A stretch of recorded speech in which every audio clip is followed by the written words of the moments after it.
Chef Nicholas Elmi knows his way around a kitchen. He has been at it since he was a teenager and has worked at some of the top French restaurants in the U.S. and in Paris. That work's paid off in a big way. Just last week, he came in #1 on Bravo's hit show, Top Chef. In November, Chef Elmi opened his first restaurant, Laurel, in Philadelphia.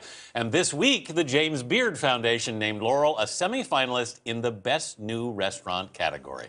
Top Chef Nicholas Elmi, welcome to the dish. Thanks for having me here. You have a lot of good news coming your way. Yeah, it's been a good 2014 so far. How did it feel to win Top Chef?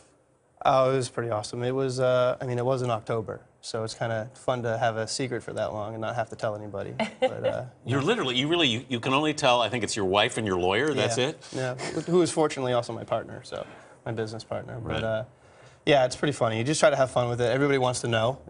It's like the first question everybody wants. How'd you do? How'd you do? And you're just like, keep watching. Well, the first question I had when I sat at the table is, what am I eating? It smells amazing. So walk us through what you've cooked for us. I want something that we make for the family at home. You know, we're both, my wife and I are both half Italian, half Irish. But when it comes to food, we certainly lean a little bit more Italian when we're cooking at home. So, you know, we have like a traditional cacciucco or cioppino or bully based, wherever you're from. It's the same thing. It's a fish stew, tomato based. Some ricotta gnocchi, fresh ricotta, pancetta, some parmesan, some parsley. Grilled red onions with oregano and dark balsamic, some roasted broccoli for the kids, you know what I mean? 2 kids at home.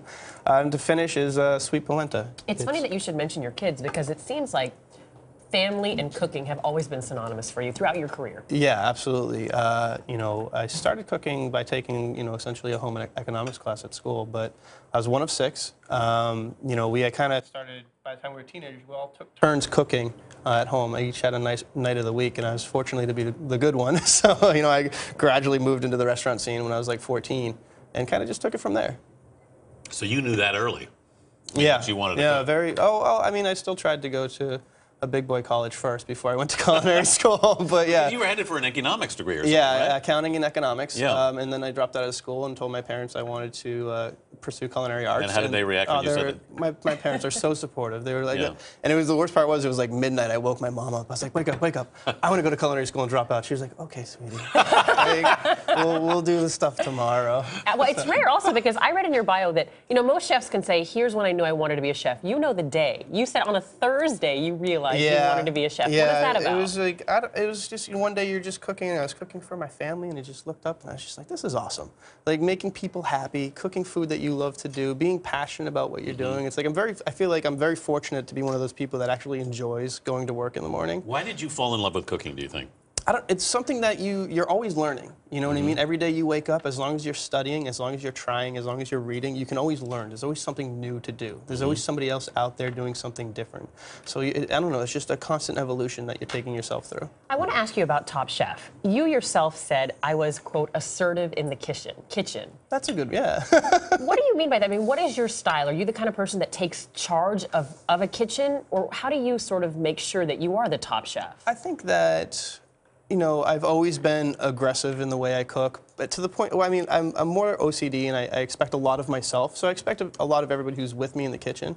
Sometimes that's a little off-putting, you know what I mean? I give out directions very quickly, I take a leadership position all the time, or I try to at least.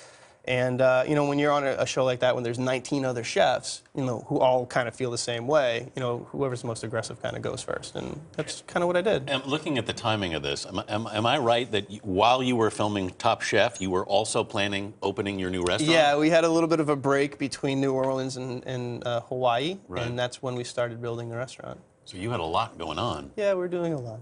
Well, a lot going on, and no one can get into Laurel, because I understand that you guys are booked, what, 3 months out after was it after the announcement that you had won, or was it? We had always been booked for about a month out, but now with the James Beard and the announcement and all of our reviews started coming out, you know, now we're through May, we're getting into June, which is, it's great. You know, we feel very, you know, fortunate so far. Do you bring your kids into the kitchen? You have 2 kids, the way your parents brought you in? Yeah. My children come every Saturday morning. They kind of putz around the restaurant, and they help clean up in the restaurant. And my daughter kind of took an interest in like cleaning cabbage for us and making things for us in the kitchen. And it's cute. It's fun. I'm glad that they enjoy it. This is absolutely delicious. Oh, I'm glad. As we hand you the dish, I want to ask Nice. you sign that and tell us if you could share this meal with anyone, past or present, who would that person be? One person? I would say George Perrier, who's been my mentor for a long time, Jimi Hendrix, and my mother. That's a great Three group. people. That's a really awesome group. I knew Anthony would appreciate Jimi Hendrix.